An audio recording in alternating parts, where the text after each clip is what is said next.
बिस्मिल्लाहिर्रहमानिर्रहीम। 10th class. आज की वीडियो में हम चैप्टर 11 थर्मल ट्रांसफॉर्मेशंस का topic thermal expansion in solids को डिस्कस करेंगे। मज़ीद इस तरह की वीडियोस के लिए हमारा चैनल सब्सक्राइब करें और बेल आइकन पर प्रेस करें ताकि आपको तमाम वीडियोस के नोटिफिकेशंस टाइम पर मिलते रहें। थर्मल एक्सपेंशन इन सॉलिड्स को डिस्कस करने के लिए सबसे पहले हम ये देखते हैं कि थर्मल एक्सपेंशन क्या है। थर्मल एक्सपेंशन का मतलब है increase in size of matter on heating, कि किसी भी मैटर को जब हीट प्रोवाइड की जाए तो उस हीट प्रोवाइड करने से उस मैटर का साइज इंक्रीज हो जाए। इसको हम थर्मल एक्सपेंशन का नाम देंगे। यानी कि जब किसी भी मटेरियल को हम हीट प्रोवाइड करते हैं तो जो उस मटेरियल के पार्टिकल्स होते हैं वो एनर्जी गेन कर लेते हैं। एनर्जी गेन करने से उनकी काइनेटिक एनर्जी इंक्रीज हो जाएगी, यानी कि उनकी वाइब्रेशन या मूवमेंट जो है वो इंक्रीज हो जाएगी। तो उस मूवमेंट इंक्रीज होने से ओवरऑल जो एक्सपेंशन है वो होती है। तो इसका मतलब क्या हुआ, जब हम किसी भी मटेरियल किसी भी मैटर को हीट प्रोवाइड करेंगे तो वो एक्सपेंड करेगा और इसको हम थर्मल एक्सपेंशन का नाम देंगे। थर्मल एक्सपेंशन इन सॉलिड्स की अगर बात की जाए तो thermal expansion in solids basically क्या है कि सॉलिड की जो डायमेंशंस हैं वो इंक्रीज कर जाएं। ठीक है, डायमेंशन से क्या मुराद होती है? डायमेंशन जैसे कि आपने एक्स एक्सिस, वाई एक्सिस और जेड एक्सिस पढ़े हैं, तो 1 डायमेंशन, 2 डायमेंशन या 3 डायमेंशन है। तो 3 किस्म की जो एक्सपेंशंस होती हैं सॉलिड्स में वो पॉसिबल होती हैं। पहली है लीनियर थर्मल एक्सपेंशन, यानी कि 1 डायमेंशनल थर्मल एक्सपेंशन है। जैसे कि अगर आपके पास एक सिंगल वायर हो, बारीक वायर हो, उसको आप हीट प्रोवाइड करें तो वो जब एक्सपेंड करेगी तो सिंगल 1 डायमेंशनल थर्मल एक्सपेंशन होगी। उसके बाद सरफेस एरिया थर्मल एक्सपेंशन है 2 डायमेंशनल थर्मल एक्सपेंशन, यानी कि अगर आपके पास एक मेटल की शीट हो तो उस शीट को जब आप हीट अप करेंगे तो वो 2 डायमेंशंस में एक्सपेंड करेगी। उसकी डायमेंशन को हम 2 डायमेंशनल थर्मल एक्सपेंशन कहेंगे।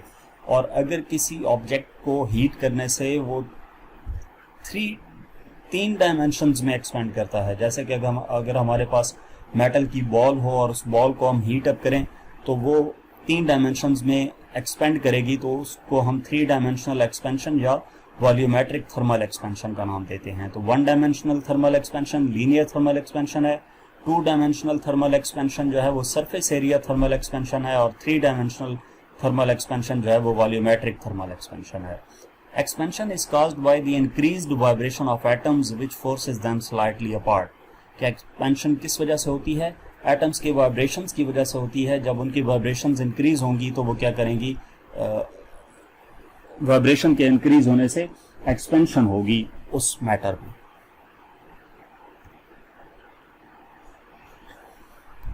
अब लीनियर थर्मल एक्सपेंशन की सबसे पहले बात करते हैं।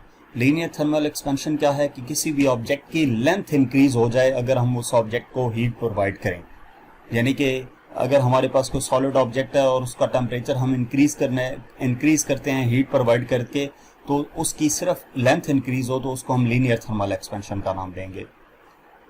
और हम ये भी कह सकते हैं कि किसी ऑब्जेक्ट की, सॉलिड ऑब्जेक्ट की 1 डायमेंशन में चेंज आए हीट प्रोवाइड करने से, तो उसको हम linear thermal expansion in solids का नाम देंगे। लीनियर थर्मल एक्सपेंशन जो है वो 3 फैक्टर्स पे डिपेंड कर रही होती है। पहला फैक्टर क्या है? Increase in temperature of the rod है या ऑब्जेक्ट है अगर हमारे पास, तो उस ऑब्जेक्ट का हम टेम्परेचर अगर इंक्रीज करते हैं तो उस टेम्परेचर ज़्यादा होगा डेफिनेटली, तो एक्सपेंशन भी ज़्यादा होगी। और अगर टेम्परेचर कम होगा तो एक्सपेंशन भी कम होगी। तो इसका मतलब क्या हुआ, जो चेंज इन लेंथ आएगी उस ऑब्जेक्ट को हीट प्रोवाइड करने से वो डायरेक्टली प्रोपोर्शनल होगी चेंज इन टेम्परेचर के, यानी कि डेल्टा एल डायरेक्टली प्रोपोर्शनल होगा डेल्टा टी के।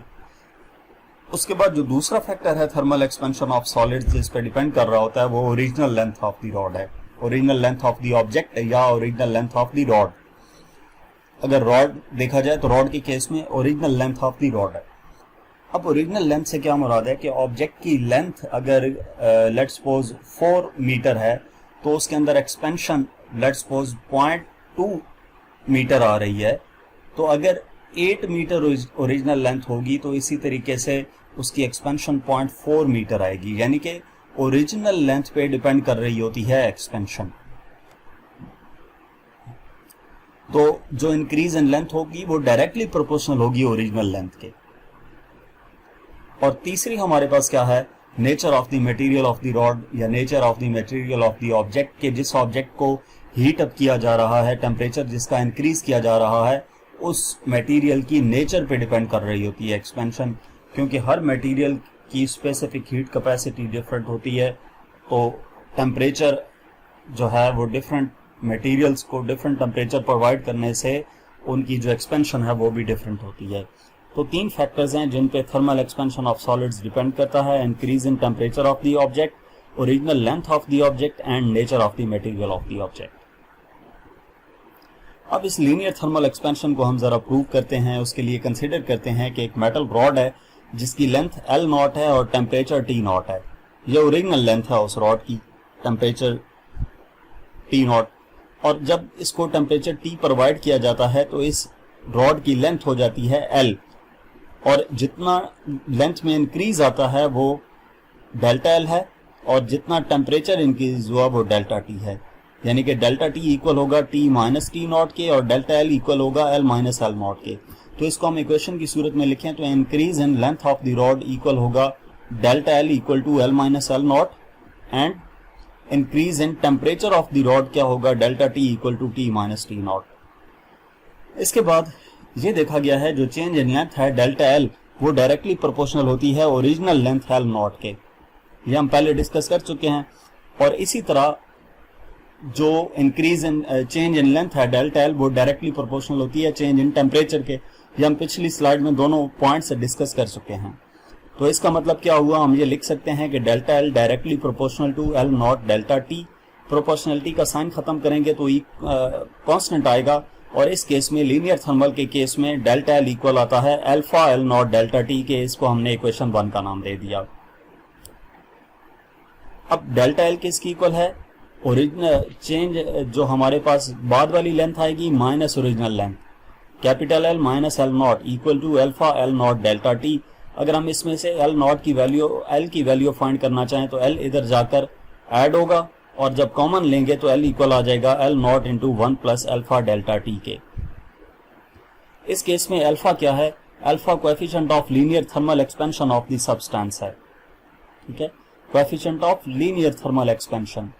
और ये हमने L की वैल्यू कैलकुलेट की, ये इस वजह से फार्मूला यहाँ पे ड्राइव किया है कि ये फार्मूला आपके न्यूमेरिकल्स में यूज किया जा सकता है। अगर हम अल्फा की बात करें तो अल्फा जो है वो इक्वेशन 1 की मदद से फाइंड किया जा सकता है, जो coefficient of linear thermal expansion है। तो उसके मुताबिक अल्फा क्या हो जाएगा इक्वेशन 1 से, alpha equal to delta L over L0 delta T। यानी कि इसका मतलब क्या हुआ कि coefficient of linear thermal expansion alpha किसी भी सब्सटेंस का, उसको हम कैसे डिफाइन कर सकते हैं, fractional increase in its length पर kelvin rise in temperature. Fractional increase in length पर केल्विन राइज इन टेम्परेचर। जो फ्रैक्शनल इंक्रीज आएगा लेंथ में टेम्परेचर पर डिग्री केल्विन टेम्परेचर जो होगा इंक्रीज करने से, तो ऐसा यूनिट इस अल्फा का क्या बनेगा, ऊपर लेंथ है नीचे भी ये लेंथ है, इन दोनों का यूनिट कैंसल, तो डिवीजन में सिर्फ टेम्परेचर का यूनिट आएगा यानी कि 1 ओवर केल्विन। तो 1 ओवर केल्विन को हम के इनवर्स लिख सकते हैं यानी कि पर केल्विन। तो इसको क्या पढ़ेंगे, coefficient of linear thermal expansion का यूनिट क्या है, पर केल्विन। इसके बाद हम दूसरा डिस्कस करते हैं volume thermal expansion, volumetric thermal expansion of solids. Volumetric thermal expansion क्या है कि किसी भी ऑब्जेक्ट का जब टेम्परेचर इंक्रीज किया जाए तो उस ऑब्जेक्ट का वॉल्यूम इंक्रीज कर जाए। वॉल्यूम इंक्रीज करने से क्या मुराद है कि किसी ऑब्जेक्ट को हीट प्रोवाइड करने से उस ऑब्जेक्ट की में जो एक्सपेंशन आए वो 3 डायमेंशंस में आए, तो उसको हम वॉल्यूमेट्रिक थर्मल एक्सपेंशन का नाम देंगे। इसको मैं अगर आपको एग्जांपल दूं तो अगर हमारे पास एक स्फीयर हो, मेटल का स्फीयर है, उसको आप हीट अप करेंगे तो वो तमाम डायरेक्शंस में इक्वली एक्सपेंड करेगा, तो उसकी जो एक्सपेंशन है उसको हम वॉल्यूमेट्रिक थर्मल एक्सपेंशन का नाम देंगे। Volumetric thermal expansion linear thermal expansion की तरह 3 फैक्टर्स पे डिपेंड कर रहा होता है, और वही फैक्टर्स हैं। पहला क्या है, increase in temperature of the object. अगर ऑब्जेक्ट का टेम्परेचर इंक्रीज करेंगे तो थर्मल एक्सपेंशन इफेक्ट होगा। कैसे, टेम्परेचर कम इंक्रीज करेंगे तो थर्मल एक्सपेंशन भी कम होगी, और टेम्परेचर ज्यादा इंक्रीज करेंगे तो थर्मल एक्सपेंशन भी ज्यादा होगी। यानी कि थर्मल एक्सपेंशन जो है वो डायरेक्टली प्रोपोर्शनल होगी इंक्रीज इन टेम्परेचर के, यानी कि delta V directly proportional to delta T. इसके बाद दूसरा पॉइंट अगर डिस्कस करें तो original volume of the object है, यानी कि ऑब्जेक्ट का जो ओरिजिनल वॉल्यूम है वो डिपेंड करता है एक्सपेंशन के साथ, उसका काफी गहरा ताल्लुक है। ओरिजिनल वॉल्यूम ज्यादा होगा तो एक्सपेंशन ज्यादा होगी, ओरिजिनल वॉल्यूम कम होगा तो एक्सपेंशन भी कम होगी। यानी कि डेल्टा वी डायरेक्टली प्रोपोर्शनल है वी नॉट के, यहाँ पे डेल्टा वी डायरेक्टली प्रोपोर्शनल है डेल्टा टी के, और यहाँ पे डेल्टा वी डायरेक्टली प्रोपोर्शनल है वी नॉट के।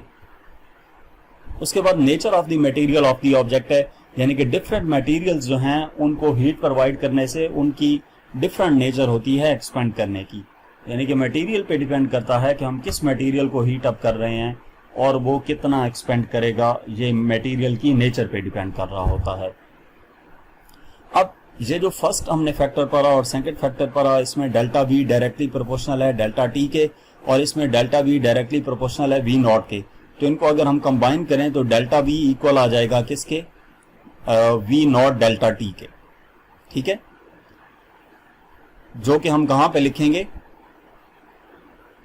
ये हमने लिखा delta V directly proportional to V naught delta T के। अब यहां तक पहुंचने से पहले स्टार्ट में हमने क्या लिया, हम 3 डायमेंशंस की एक्सपेंशन देख रहे हैं, इसमें वॉल्यूमेट्रिक थर्मल एक्सपेंशन को प्रूव करना है। तो उसके लिए हम कंसिडर करते हैं कि हमारे पास एक मेटालिक क्यूब है जिसकी लेंथ, विड्थ और हाइट L नॉट है, तो उसका जो वॉल्यूम है वो V नॉट होगा। V इक्वल होता है L क्यूब के, तो V नॉट इक्वल होगा L नॉट क्यूब के। तो जब इसको टेम्परेचर T प्रोवाइड किया जाता है तो इसका वॉल्यूम हो जाता है V, और जो चेंज इन टेम्परेचर आएगा वो डेल्टा T होगा। तो चेंज इन वॉल्यूम जो है डेल्टा V, उसको हम लिख सकते हैं V माइनस वी नॉट, और जो चेंज इन टेम्परेचर आएगा डेल्टा T वो इक्वल होगा T माइनस टी नॉट के। ये वाला मैंने आपको समझा दिया है। जो पिछले 2 फैक्टर्स थे, 3 फैक्टर्स थे, उनमें से पहले 2 फैक्टर्स जो थे उनको हमने कंबाइनली लिखा है delta V equal to V naught delta T, यानी कि change in volume delta V जो है सॉलिड का वो डायरेक्टली प्रोपोर्शनल होता है ओरिजिनल वॉल्यूम V नॉट और change in temperature delta T के। यहाँ पे जब प्रोपोर्शनलिटी का साइन खत्म करेंगे तो इक्वल का साइन आएगा और साथ कोई कांस्टेंट आएगा, इस केस में वो कांस्टेंट बीटा है, तो डेल्टा V इक्वल होगा beta V not delta T के। इसको इक्वेशन 1 का नाम दे दिया। अब इसमें डेल्टा V इक्वल होगा V माइनस वी नॉट के, तो V इधर ही रहे, V नॉट इधर आएगा तो प्लस होगा, और V नॉट को कॉमन ले लेंगे तो V nought into 1 plus beta delta T आ जाएगा। इसमें बीटा क्या है, बीटा जो है coefficient of volumetric thermal expansion है, alpha coefficient of linear thermal expansion है, और beta coefficient of volumetric thermal expansion है। अब इस केस में हम इक्वेशन 1 की मदद से बीटा फाइंड कर सकते हैं। बीटा कैसे फाइंड करेंगे कि बीटा इक्वल हो जाएगा delta V over V naught delta T के। जो इक्वेशन थी उसमें से बीटा इक्वल आ जाएगा delta V over V naught delta T के। तो हम ये डिफाइन कर सकते हैं कि coefficient of volumetric thermal expansion beta जो है किसी भी सब्सटेंस का, वो किसकी इक्वल होता है, fractional increase in its volume पर केल्विन राइज इन टेम्परेचर। जिस तरह लीनियर का था इसी तरह वॉल्यूम का है कि volumetric fractional increase in the volume पर केल्विन राइज इन टेम्परेचर। तो ऐसा यूनिट क्या होगा इसका, ऐसा यूनिट जो है coefficient of volumetric thermal expansion का वो पर केल्विन है। ठीक है, ऊपर भी वॉल्यूम नीचे भी वॉल्यूम, दोनों के यूनिट कैंसिल हो गया तो पीछे क्या रह गया, टेम्परेचर का यूनिट, यानी कि 1 ओवर के, टेम्परेचर का यूनिट के केल्विन है, 1 ओवर के को हम के इनवर्स लिख सकते हैं, यानी कि पर केल्विन। ये ऐसा यूनिट है coefficient of volumetric thermal expansion का। इसके बाद आपका experimental demonstration of the thermal expansion of solids है आपका टॉपिक जो है। इसमें एक्सपेरिमेंटल डिमॉन्स्ट्रेशन जो है थर्मल एक्सपेंशन ऑफ सॉलिड्स की, इसको हम डिटेल से देखते हैं। ये बेसिकली एक एक्सपेरिमेंटली आपने बताना है कि थर्मल एक्सपेंशन होती है सॉलिड्स में। इसके लिए हम बॉल एंड रिंग एक्सपेरिमेंट देखते हैं। एक मेटल बॉल लेंगे जो कि एक मेटल रिंग के अंदर जस्ट फिट हो जाती है और उसमें से इजीली पास हो जाती है, यानी कि जब रिंग में से उस मेटेलिक बॉल को गुजारा जाता है तो वो पास हो जाती है, लेकिन उस पास होते वक्त उस मेटेलिक बॉल और रिंग के दरमियान गैप ना होने के बराबर होता है, लेकिन वो बॉल पास भी हो जाती है। अब उसके बाद हम क्या करेंगे, बॉल को हीट अप करेंगे। हीट अप करने से वो एक्सपेंड हो जाएगी, उसका वॉल्यूम इंक्रीज हो जाएगा। जब वॉल्यूम इंक्रीज हो जाएगा तो दोबारा हम उसको उस रिंग में से गुजारेंगे तो वो उसमें से पास नहीं हो सकेगी। उसके बाद क्या करेंगे, दोबारा उस बॉल को ठंडा करेंगे। जब दोबारा ठंडा करेंगे तो उसका वॉल्यूम वापस अपनी पहली पोजीशन में आ जाएगा, तो हम उसको उस रिंग में से गुजारेंगे तो वो वापस गुजर जाएगी। ये एक्सपेरिमेंट हमें क्या शो करता है कि सॉलिड जो है वो एक्सपेंड हो जाते हैं हीट प्रोवाइड जब उन्हें की जाती है, और कॉन्टैक्ट कर जाते हैं जब उनको ठंडा किया जाता है। इसके बाद लास्ट में लीनियर थर्मल एक्सपेंशन और वॉल्यूमेट्रिक थर्मल एक्सपेंशन का डेरिवेशन है, मतलब रिलेशन है। रिलेशन क्या है, जो solid coefficient of volumetric thermal expansion beta है वो 3 times coefficient of linear thermal expansion alpha के इक्वल होता है, यानी कि बीटा इक्वल होता है 3 अल्फा के। ये रिलेशन आपको याद होना चाहिए। ये एमसीक्यूज में पूछा जा सकता है, न्यूमेरिकल में आपको कहीं पे यूज करना पड़ सकता है। अब इसकी जो डेरिवेशन है वो देख लेते हैं। कंसिडर करते हैं कि एक क्यूब है जिसकी ओरिजिनल लेंथ L0 है, क्यूब के साइड की ओरिजिनल लेंथ L0 है, और इसका ओरिजिनल वॉल्यूम क्या होगा, V इक्वल होता है L क्यूब के, तो V0 इक्वल होगा L0 क्यूब के। जब हीट अप किया जाएगा इस क्यूब को तो उसकी न्यू लेंथ L हो जाएगी, जो किसकी इक्वल होगी, L0 1 plus alpha delta T के। ये रिलेशन हम लीनियर थर्मल एक्सपेंशन में पढ़ चुके हैं। ये हम उस क्यूब की एक साइड की लेंथ की बात कर रहे हैं। तो न्यू वॉल्यूम क्या हो जाएगा, V equal to L cube. अब V equal to L cube volume length को 3 टाइम्स मल्टीप्लाई करने से आता है, तो V equal to L cube है। L का ये हमारे पास फार्मूला है L0 1 plus alpha delta T, वो इसमें पुट करेंगे, यानी कि V equal to L0 into 1 plus alpha delta T इसकी पावर 3 आ गई। ये हम क्यूब ओपन करेंगे तो V equal to L0 cube, इसके ऊपर क्यूब अलग आ गया, और 1 प्लस अल्फा डेल्टा टी के ऊपर क्यूब अलग आ गया। इसको हम ओपन करेंगे बायनोमियल थ्योरम अप्लाई करके, तो V equal to L0 cube into 1 plus 3 alpha delta T आ जाएगा। बाकी जो हायर ऑर्डर टर्म्स हैं जिनमें अल्फा स्क्वायर अल्फा क्यूब आता है वो निग्लिजिबल होंगी, क्योंकि अल्फा डेल्टा टी की वैल्यू बहुत स्मॉल होगी, चेंज इन टेम्परेचर बहुत कम होगा ना, तो वो अल्फा के साथ मल्टीप्लाई होगा भी सही तो वैल्यू बहुत कम रहेगी। इस वजह से जो हायर ऑर्डर्स हैं अल्फा स्क्वायर अल्फा क्यूब वगैरह वो हम उनको नेग्लिजिबल कर देंगे। तो ये हमारे पास L0 क्यूब की जगह पे इस इक्वेशन के मुताबिक V0 आ जाता है, यानी कि V equal to V0 1 plus 3 alpha delta T. लेकिन हमने जो डेरिवेशन की थी वॉल्यूमेट्रिक थर्मल एक्सपेंशन के लिए, वो हमारे पास रिलेशन आया था V equal to V0 1 plus beta delta T के। तो इन दो इक्वेशंस को जब हम कंपेयर करेंगे तो बीटा इक्वल आ जाएगा 3 अल्फा के, और यही हमने इसमें प्रूव करना था। तो ये अगर आपसे पेपर में आ जाए आपके पास ये रिलेशन कि prove that beta equal to 3 alpha, तो आपने ये डेरिवेशन वहां पे लिखनी है। तो यहां तक हमारा आज का टॉपिक था, जिसमें हमने थर्मल एक्सपेंशन इन सॉलिड्स को डिटेल से डिस्कस किया। मजीद 9th 10th first year second year के लेवल पर पढ़ाई जाने वाली तमाम टेक्स्ट बुक बोर्ड की एक्सरसाइजेस के सॉल्यूशंस आपको हमारे चैनल पर मिलेंगे।